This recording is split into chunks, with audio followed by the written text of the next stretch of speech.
Et je me retrouve avec une vidéo dossier qui est une vidéo que tout le monde, enfin que beaucoup de gens attendaient. On en avait parlé déjà il y a 5 ans, on m'en parlait de ce sujet-là. On avait pourquoi t'en parles pas, Alors, je dis parce que j'ai pas encore tous les éléments, etc. Donc je me disais le jour où je vais sortir l'affaire sur Tuesday Night Semi, enfin à l'époque les gens l'appelaient encore Nevada Tiens. Oula, on va être parti sur une vidéo à 100 000 voire 150 000 comme celle sur les Yakuza ou les autres. Et bah non, en fait là on est à 2500.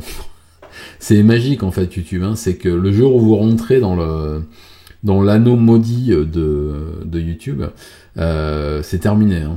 C'est terminé. Et du coup, je me suis amusé à faire un petit comparatif. Je suis allé dans mes archives YouTube et j'ai regardé le lancement quasiment le même jour, mais il y a 3 ans, en 2021, d'une vidéo. C'était le lynchage de Himejima, je crois. Et en fait, le samedi soir à 19h, j'ai toujours fait mes premières le samedi soir à 19h, j'ai une mèche folle. Et elle avait fait 21 000 vues le lundi matin. Voilà, donc en 24, presque 48 heures, elle faisait dans les 20 000 vues. Et à l'époque, je me suis souvenu de dire, ouais, c'est pas mal, mais c'est pas terrible. Et aujourd'hui, je me dis, si ça se trouve, la vidéo sur Nevada Tian, dans 5 ans, elle aura même pas fait les 20 000 vues. Et là, effectivement, elle a fait le gros de ses vues, parce que j'ai vu que le pic était commençait à stagner, il est à plat, et puis bientôt il va redescendre. Et là, on était à, que je dise pas les bêtises, laissez-moi regarder, ça suffit maintenant. La vidéo, elle est à 3000 vues quand même, voilà. Elle est à 3000 vues après bientôt une semaine en ligne, ce qui est très très peu, parce que vous voyez, la vidéo Cold Case, le tueur de minuit, bah, elle est à 3600 vues et elle est sortie il y a 1 mois et demi, donc elle fera plus de vues maintenant. C'est terrible, hein. C'est vraiment terrible, quoi. C'est très compliqué. Et une chaîne, ça revient jamais, hein. J'ai demandé à quelques quelques grands anciens de la plateforme, qui ont connu aussi des youtubeurs comme ça, qui ont une chaîne qui a bien explosé, et puis après qui a explosé en plein vol, et ils me disent ça ne revient jamais. Même si tu t'y remets à fond la caisse, alors je lui m'avais parlé d'un youtubeur dont j'ai oublié le nom, des années 2015, 16, 17 qui était monté très très vite, et puis pour une raison X ou Y qui avait dû cesser ses vidéos pendant 1 mois ou 2, et ensuite qui faisait pareil 2-3 000 vues sur 1 mois ou 2, c'était vraiment. Et là je pense que maintenant je plafonne à 3000 vues avec les grosses vidéos montées, celle sur Tuesday Night Semi, c'est une vidéo qui est basée sur mon travail sur ce dossier-là, qui est un dossier que j'avais commencé il y a fort longtemps, parce que c'est une affaire dont tout le monde a parlé au Japon et dans le reste du monde d'ailleurs, enfin surtout les gens qui fréquentent les forums et tout ça. Et c'est une affaire sur laquelle il a été dit tout et n'importe quoi. Voilà. Donc c'est une affaire qui méritait vraiment. Merci Anaïs, oui, mais c'est maintenant ça ne paie plus. Et c'est une vidéo qui méritait justement toute l'attention nécessaire pour ne pas redire de choses qui se sont dites et qui sont fausses. C'est pour ça qu'il fallait que j'attende un maximum avant de sortir cette vidéo, et surtout d'en parler avec tous les, d'en parler avec tous les éléments concrets, recoupés, les sources nécessaires, et puis les confirmations de plein de choses. Et c'était une vidéo dont je pensais tirer une grande satisfaction au niveau des retours, parce que je savais déjà que j'allais l'orienter sur les faits uniquement, sur une base très presque zététique, c'est-à-dire uniquement sur les faits établis, les articles et les témoignages directs, je veux dire les témoignages à la police, chez le médecin et tout, pas les on-dit. Et non en fait. Et je me suis rendu compte que finalement, même si j'ai effectivement un énorme shadowban, effectivement, oui, comme le dit la folle, ça fait même pas 10% de mes abonnés qui l'ont vu et qui la verront. Je pense que les autres ne la verront pas parce que Au bout d'un moment, quand on reçoit plus de notifications, on oublie que la chaîne existe, ce qui est tout à fait normal.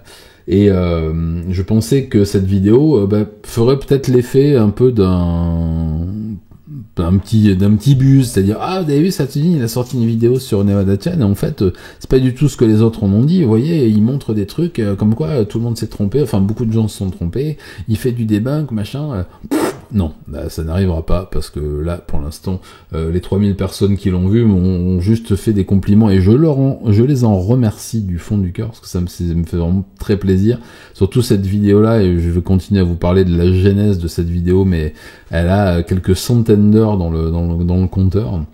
Et j'ai cru qu'elle sortirait jamais d'ailleurs. Et c'est vrai que voilà, elle vit sa petite vie tranquille, et je pense qu'elle va mourir de sa belle mort d'ici 1 mois ou 2 à peu près, et faire 10 vues par mois à tout casser après, mais et peut-être même pas.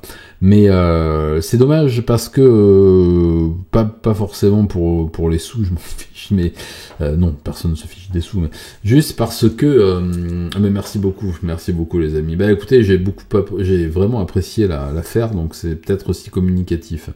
C'est juste que il y avait cette volonté, comme j'ai pu le faire sur d'autres affaires, notamment celle de Wakayama, de traiter quelque chose dans le fond, pas juste se dire ah tiens on va faire un truc qui buzz, fais voir, alors ça je l'ai fait, ah ouais tiens c'est quoi l'affaire, ah Nevada tiens, enfin oh la petite fille elle a tué, ah vas-y on va le faire, comme l'ont fait beaucoup de youtubeurs ou de true crimers sur TikTok ou ailleurs, en abordant le truc à la surface pour faire du choc. La petite fille de 12 ans a tué sa meilleure amie de 11 ans, non c'est le contraire, pardon, et l'a massacrée à coups de cutter, elle avait du sang partout, elle avait un sweatshirt Nevada de l'université de... Voilà, et ça cartonne, parce que les gens se disent waouh là là c'est trop dark et tout, t'as vu, et je sais, et on en a parlé avec un collègue youtubeur, je sais que pour les gens qui n'ont pas envie qu'on les ébranle, qui est un mot tout à fait correct, hein, dans leur certitude, ils ont pas envie de se taper une vidéo de 52 minutes qui va expliquer le processus du harcèlement scolaire, le processus de la maladie mentale, de l'isolement, etc. Ils s'en foutent. Et malheureusement, il a raison, mon copain youtubeur. Il a raison parce que c'est un fait. Quand vous traitez d'un sujet comme mon dossier, par exemple le tueur de minuit qui fait 2h15, je pense que si je l'avais traité en 20 minutes pour montrer un mec totalement fou qui massacrait des jeunes filles un peu indépendantes et gna, et que je me sois pas attardé sur la psychologie des filles, celle du tueur présumé, celle du tueur véritable, etc. J'aurais fait 100 fois plus de vues, et mais je serais passé à côté de mon sujet, voilà. Et c'est un peu comme la différence entre acheter, vous savez, dans les annales, oui, une maison pour jouer. Dans les annales littéraires, vous avez des résumés de livres, comme ça, et comme ça vous pouvez dire oh mais moi j'ai lu 500 livres cette année. D'accord. Mais si l'histoire de machin, de guerre épée, c'est les gens ils se tapent de... mais effectivement tu peux faire un résumé parce que tu pourras, mais tu auras pas lu le truc. Et je voulais pas tomber dans ce biais-là, et malheureusement ça prend du temps, ça prend beaucoup de temps, et pour éviter de dire des bêtises, et puis surtout ça prend beaucoup de temps pour essayer de tailler dans ce que vous faites, parce que sinon la vidéo sur Tsudinatsumi elle aurait fait 2 heures je pense, donc j'ai taillé aussi pour enlever un peu le gras qu'il y avait autour, le bon grain de livret ça ne rapporte plus rien, et ça c'est un travail que moi j'aime énormément faire. Alors j'ai vu beaucoup de commentaires, hein, ça surtout sur les autres vidéos, mais là quand même sur celle-là un petit peu aussi, en disant ouais vas-y arrête les blabla sur les machins pendant des heures, gna gna. Non, c'était sur le tueur de minuit, Osef du profil de toutes les filles, vas-y on voit les meurtres et comment ça s'est fini, ou un truc comme ça, tu fais ouais ok. Et je sais que c'est ce qui plaît malheureusement la plateforme, mais oui, mais j'en ferai peut-être une version longue. Hier il y a les vieilles vidéos du début de la chaîne, je pense les refaire un de ces quatre en version plus complète aussi. Mais voilà. Et l'affaire de Tsuji Natsumi, c'est une affaire qui est très très complexe, que vous l'avez vu, donc vous avez vu la vidéo, donc vous le savez. C'est une affaire qui a été traitée par des dizaines et des dizaines de youtubeurs, dont un bon paquet en France, avec cet angle d'approche du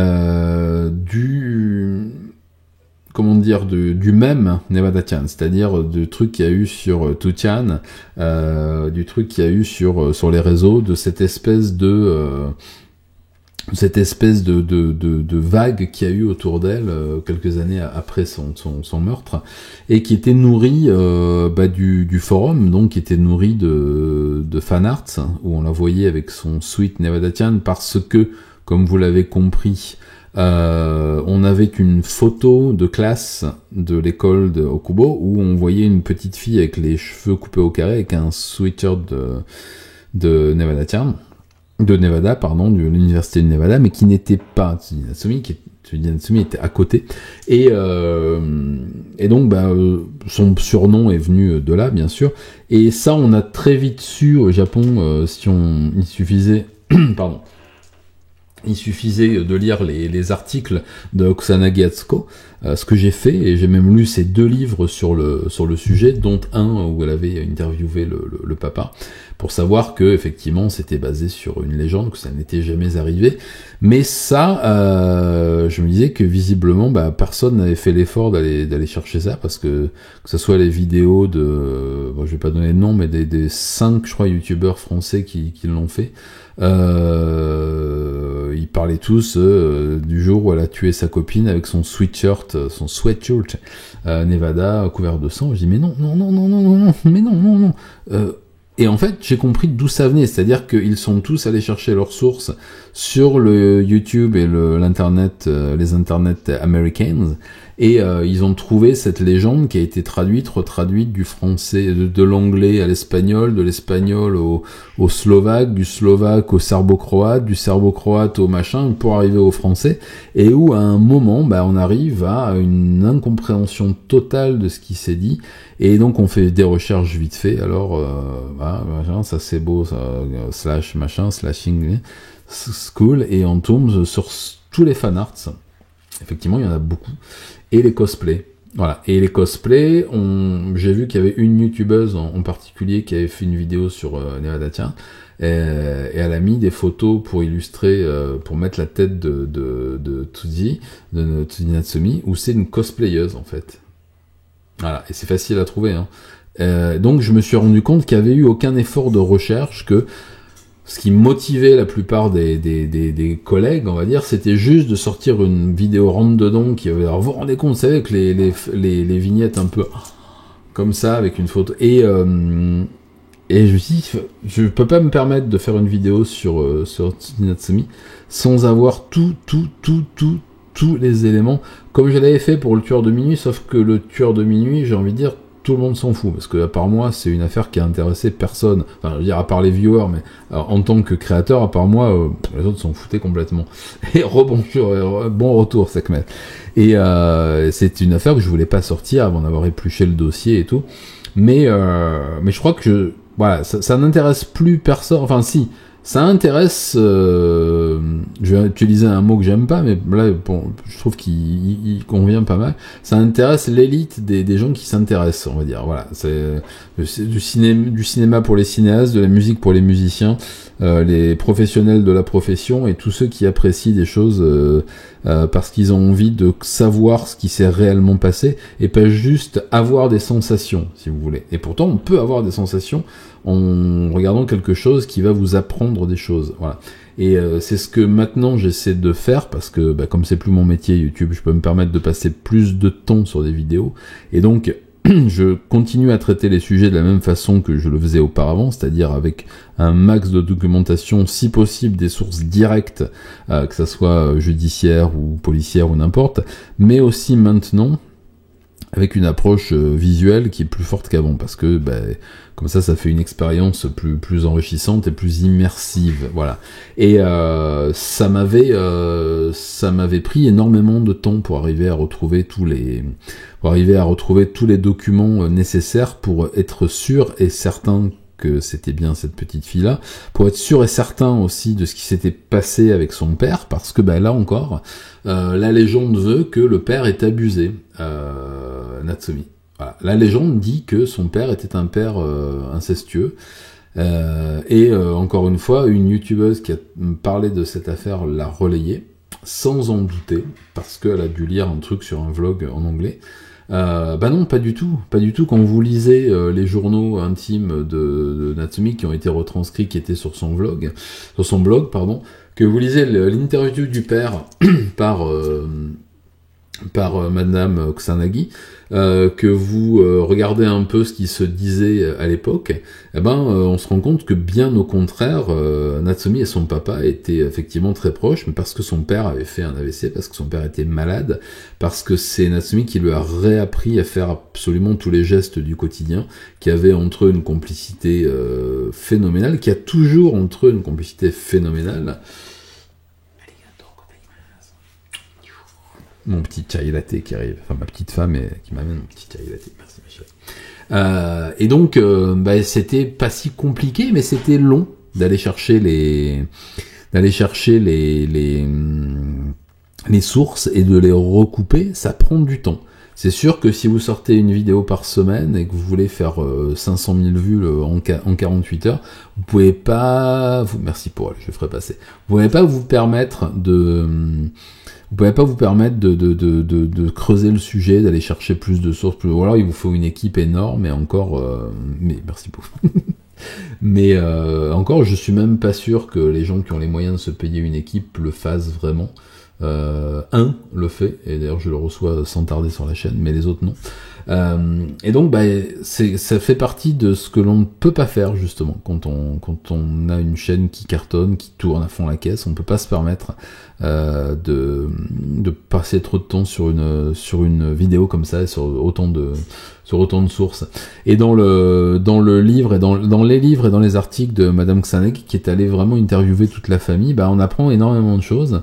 Et ensuite, il faut pas être grand détective pour aller chercher toutes les archives du Asahi Shimbun, Mainichi, Kyodo, etc., qui sont des journaux papier.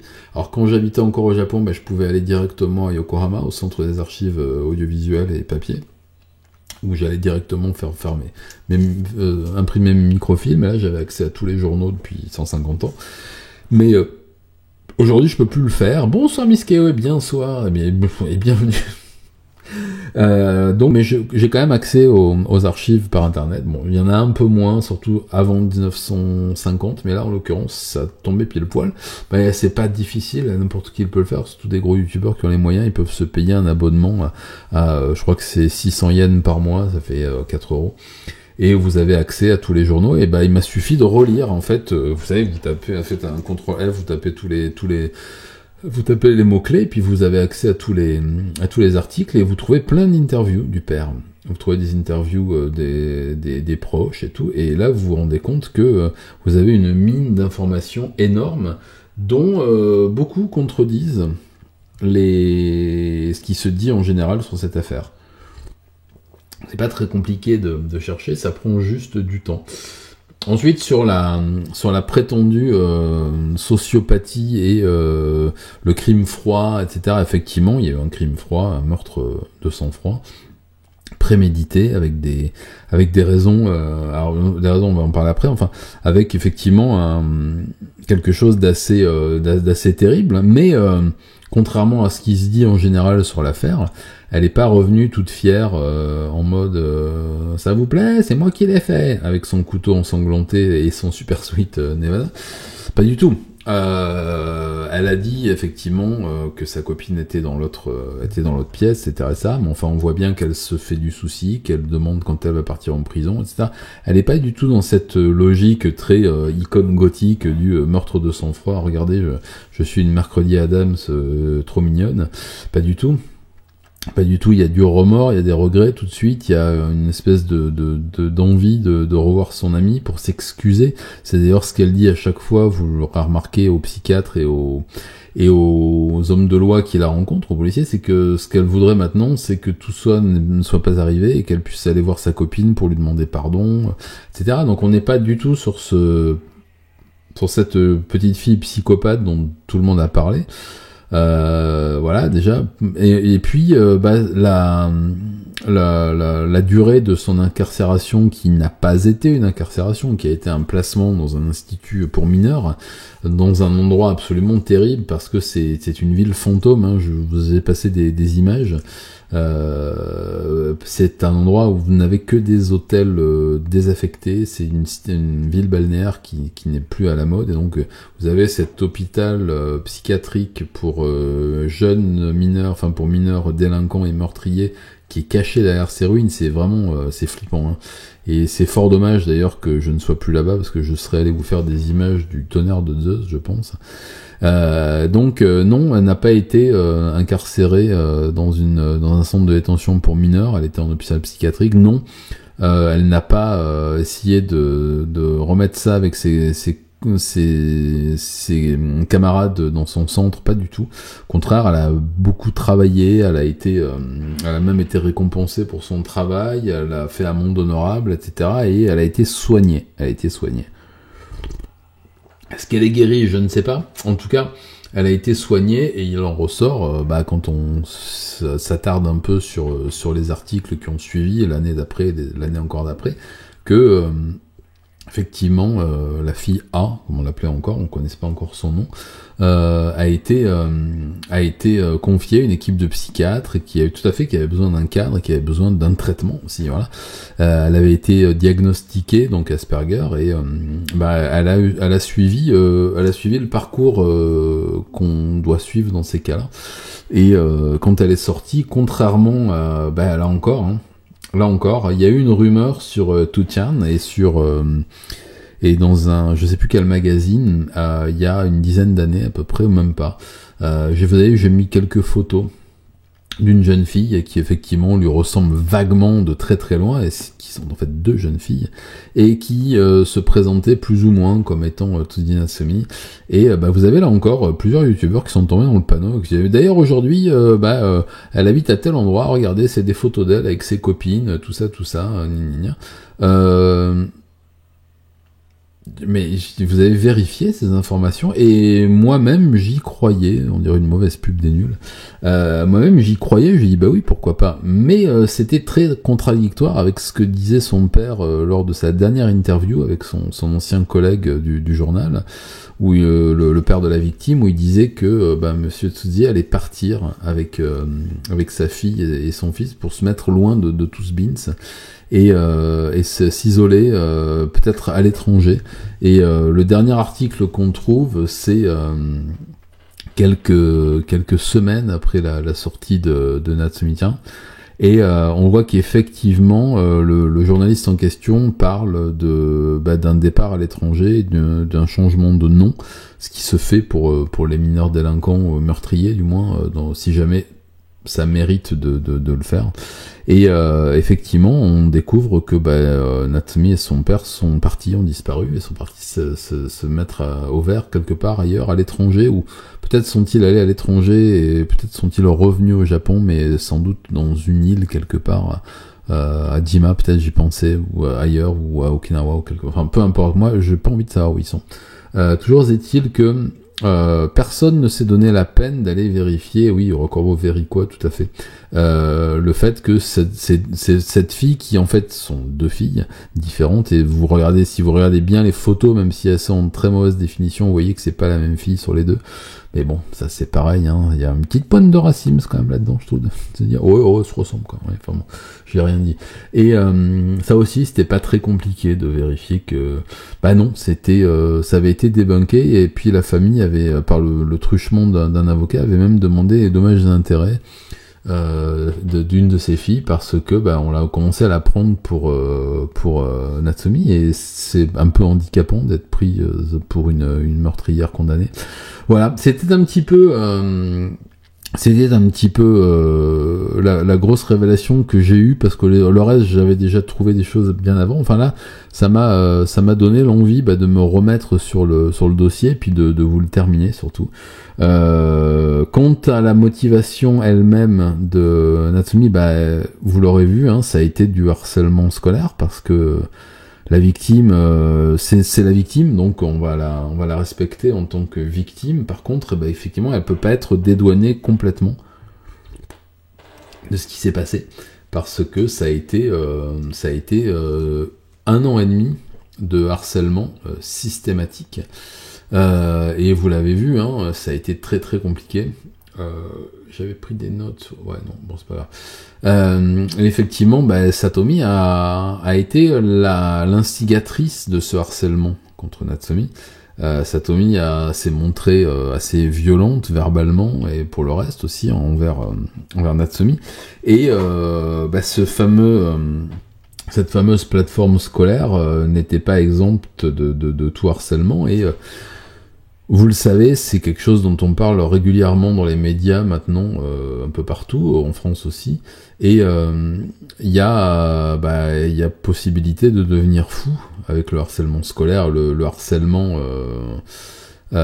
harcèlement, comment dire, au quotidien, pas que scolaire, mais enfin les réseaux, etc. Et Natsumi, c'est une fille des années Internet et des années réseaux, et elle n'a jamais pu se déconnecter. Et quand vous avez du harcèlement, comme vous l'avez entendu ou vu dans la vidéo, toute la journée à l'école, au club de sport, on vous accuse alors que vous avez 11 ans et que vous vous fichez comme de la guigne des garçons, qu'on vous accuse d'être une Marie couche-toi là, de mettre des fausses informations ensuite sur les réseaux, de les diffuser dans les vestiaires et compagnie, ça peut vous rendre fou. Et quand vous êtes comme Natsumi, une petite fille plutôt réservée, et maintenant on sait que c'est aussi lié à son handicap, ça peut vous pousser à commettre l'irréparable, voilà. Et en l'occurrence, c'est ce qui s'est passé. Donc on n'est absolument pas... Alors bien sûr, il y a cette fascination, cette fascination, j'aurais jamais dû employer ce mot-là, je le déteste. Il y a cet énorme intérêt pour la littérature fantastique, pour Battle Royale et d'autres, pour les films de Miike Takahashi aussi, etc. Mais ça n'influe en rien un passage à l'acte ou quoi que ce soit. Et ça a été retenu comme étant l'un des facteurs qui a poussé Natsumi à passer à l'acte. Je ne le pense pas. Les psys du monde entier ne le pensent pas. Les criminologues ne le pensent pas. Mais la presse le pense. Et comme la presse l'a relayé, vous lisez régulièrement vous entendez régulièrement dans les vidéos qui en traitent que c'est à cause de Battle Royale qu'elle est passée à l'acte. Non, c'est pas parce qu'elle était hyper intéressée par ce roman qu'elle l'a réécrit, etc. que non, le passage à l'acte s'est fait bien avant ça, au moment où elle a développé des phobies, des choses dues à sa maladie, et absolument pas à cause d'un livre ou d'un jeu vidéo. Comme ça s'est dit encore une fois dans certains commentaires que j'ai lus, mais je vais éviter de revenir dessus. Voilà, donc c'est là-dessus que je voulais revenir, c'est là-dessus surtout que je voulais insister dans cette vidéo, que d'aucuns auraient pu taxer de trop tard, de beaucoup trop tard, parce que tout le monde l'a déjà traité. Mais voilà, j'ai préféré attendre. Je préfère toujours attendre avant de me prononcer. Je préfère toujours laisser la place à l'enquête et aux faits plutôt que de réagir à chaud. Et ça vaut pour tout. Voilà. Un dernier point. Le fait de vouloir savoir absolument ce qu'elle fait aujourd'hui et où elle est ne me semble pas très intéressant. Ne me semble pas très intéressant parce que si elle a décidé de disparaître, elle est grande maintenant, c'est parce qu'elle est passée à autre chose. Voilà, elle est passée à autre chose parce que certainement qu'elle suit un traitement, certainement qu'elle est dans un milieu rassurant et qu'elle est épanouie dans ce qu'elle fait. Et que donc le fait de renouer avec ce passé risquerait de la faire retomber justement dans les travers de sa maladie. Et donc je trouve ça dangereux et très bizarre de vouloir absolument savoir ce qu'elle est devenue et de faire des appels comme ça. Je comprends pas tellement la démarche. Voilà. Il y a des disparus, des évaporés, comme on dit faussement au Japon. S'ils ont décidé de disparaître, c'est qu'ils ont décidé de disparaître. Il y a une raison générale. Mais là, en l'occurrence, c'est pas quelqu'un qui a disparu, une disparition inquiétante. C'est quelqu'un qui a disparu parce que tout à fait, la folle, c'est une forme de harcèlement. C'est ça. Elle et son père ont décidé de s'effacer de la société, de changer de nom, de changer d'identité et de partir ailleurs pour prendre un nouveau départ après quelque chose qui est terrible, que ni l'un ni l'autre n'a jamais nié. Ils ont jamais dit « Ah, ma fille, elle a pas fait ça, ma fille, Non, pas du tout. Au contraire. Je vous invite même à vous rappeler le texte que je lis du père de la victime à la fin. Il y a des choses qui sont... Enfin bon, de toute façon, c'est très compliqué. C'est pas toujours facile ou simple de ne pas perdre son self-control quand on a un trouble du spectre autistique. Oui, tout à fait, mais complètement. Et quand on lit les rapports qui sont lisibles, hein, parce que tous ne sont plus... Ils ont malheureusement beaucoup ont disparu.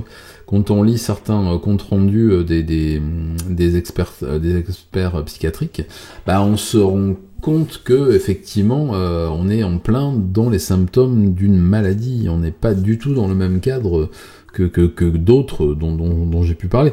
Vous le savez, oui, vous savez, je vous en parle 2 fois par semaine. Je suis en train de traduire le livre de Azuma Shinichiro, de Sakakibara Seito, de son nom d'artiste, et il a aussi une pathologie certaine qui est très différente, qui est très différente, mais qui est quand même présente, voilà. Et quand vous lisez ces mots, vous le sentez vraiment très fort.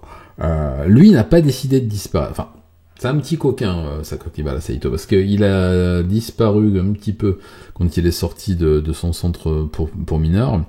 Il est revenu sur les réseaux pour montrer ses biscottos et puis son art, ses dessins, etc. Et il a été retrouvé par des magazines à sensation au Japon. Là, il a demandé « Oh, aidez-moi, je veux redisparaître ». Mais il est quand même revenu encore sur des forums et tout ça pour... Donc, lui a pas envie de disparaître. Et là, je vous l'ai dit, depuis que je fais la trad, enfin, depuis 5 mois à peu près, je corresponds avec lui, on échange sur Telegram. Il m'aide à comprendre certains trucs de son autobiographie, et puis aussi il voudrait que je modifie des choses et que j'ajoute des choses. Donc je parle avec lui. C'est quelqu'un qui est toujours dans son délire, hein. Il est pas guéri, croyez-moi. Par contre, c'est quelqu'un quand même il a 41 ans maintenant. C'est quelqu'un avec qui on a des hobbies en commun, des passions en commun, on en parle et tout. C'est quelqu'un d'assez agréable finalement à parler. J'oublie pas ce qu'il a fait, hein. Mais systématiquement, et c'est là que vous voyez il est dans ce type de pathologie, la même qu'avait Sagawa. Il essaie d'obtenir une validation de ma part, voilà. Parce que il considère toujours que ce qu'il a fait, ces meurtres en série, ils étaient nécessaires, et puis que finalement, c'est ça, enfin bon, il est toujours dans cette bulle-là, et donc il va continuer ad vitam aeternam. Je pense qu'un jour même, il récidivera. Il y a de fortes chances, même dans 10 ans. Natsumi, c'est très différent. Natsumi était une très petite fille, déjà, à 11 ans, c'est très jeune, et qui n'était pas soignée, qui n'était pas traitée, qui n'avait pas été diagnostiquée pour un désordre, un handicap mental qui peut vous pousser à faire des choses, justement, que ça soit n'importe quoi. Et effectivement, gérer ses émotions, parce qu'elle est quand même elle a quand même un diagnostic assez lourd, et c'est tout à fait normal qu'elle ait voulu, que son père ait voulu la protéger et la faire disparaître. Et c'est en ce sens, effectivement, que je trouve que ça relève presque du harcèlement, que de vouloir la retrouver à tout prix et l'exposer, parce que si elle a choisi de ne pas l'être, il faut respecter son choix. Voilà. C'était un des points aussi sur lequel je voulais revenir. Donc, en tout cas, voilà, j'espère que la vidéo vous aura plu. Je pense que oui, j'en crois vos retours, et ça me fait très plaisir. Voilà, c'était une vidéo importante. Il y en aura d'autres, des vidéos importantes sur lesquelles je travaille depuis longtemps, que je voulais pas sortir forcément tout de suite parce que j'avais pas tous les éléments. Donc ça viendra. Voilà, je vais faire une vidéo sur Pican aussi. Cette petite bestiole là, qui n'a tué personne à part des souris et des oiseaux. On va s'arrêter là pour la capsule YouTube qui ne tardera pas à venir, je pense. J'ai toujours pas fait les dernières. Et on va repasser sur le 3e écran, comme disait l'autre. Ah non, tu veux y aller, Pican? Ok, elle veut y aller.